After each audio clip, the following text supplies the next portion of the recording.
नमस्कार दोस्तों, लोकगीत लोक रीति में आप सबका स्वागत बा। आप हमारे चैनल पर नया बानी तो कृपया हमारे चैनल के सब्सक्राइब करें, लाइक करें, शेयर करें और कमेंट जरूर करब जा। तो चलिए विवाह का सुंदर गीत सुनल जा। पाँचे ही पिड़वा बाबा बगिया लगावेल, बगिया बैठल रखवार, बगिया बैठल रखवार।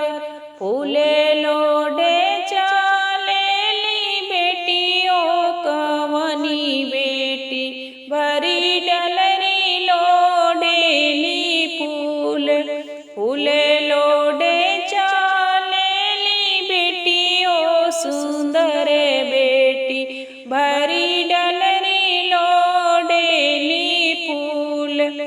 घोड़वा चढ़ल अइल बाबू दूल्हे बाबू, धइलियल आलरी बाई, धइलियल आलरी बाई।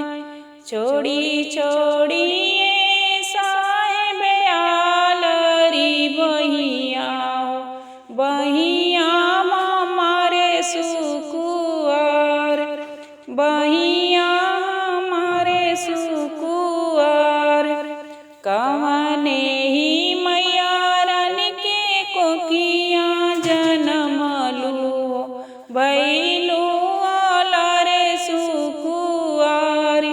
कवने ही मैयारन के कोकिया जनमलू, भैलू आलरे सुकुआर।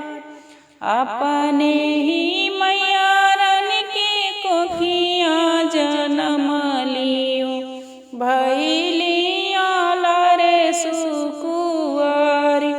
अपने ही